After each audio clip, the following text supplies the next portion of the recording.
Hello, my name is Josiah Ray.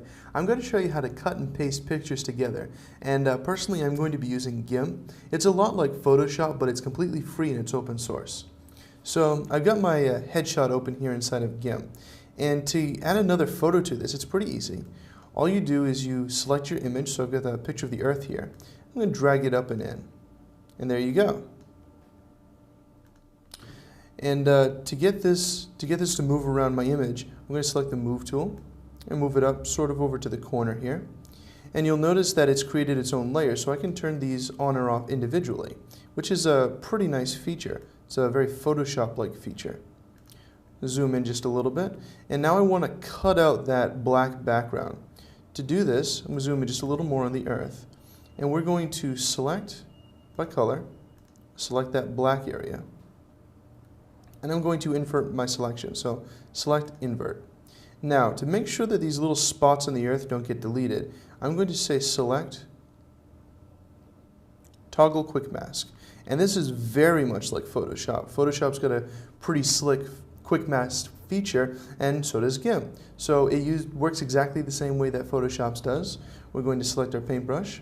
As we begin to paint, that red means it's going to be deleted, so we don't want to do that.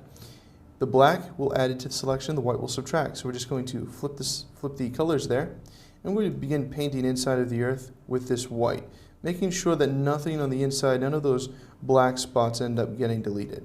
Alright, that looks pretty good. So we'll say select and toggle the quick mask back off, and you'll see now it's just outside the Earth that's being selected. So we'll right click on the layer and say add layer mask from our selection and click add. And there you go. The background is completely gone. So I'm going to zoom back out real quick. And that's looking pretty good. We'll select none just to get those dashed lines off.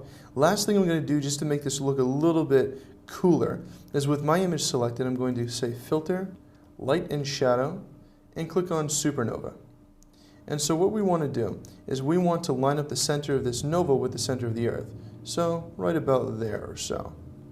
And I'm going to put the radius all the way up, and we're going to change the color to more of a white color here. And we'll increase the length of the spokes, or the number of spokes, not quite that many, probably right about there, so we get some nice big spokes coming across, and maybe randomize the hue just a little bit. And we'll say OK. And there you go. And you'll notice because this is underneath our Earth, it looks like the Earth itself is casting these rays across the photo. And so that's blended pretty nicely. I hope you've enjoyed this video on how to cut and paste images together using GIMP. I'm Josiah Ray.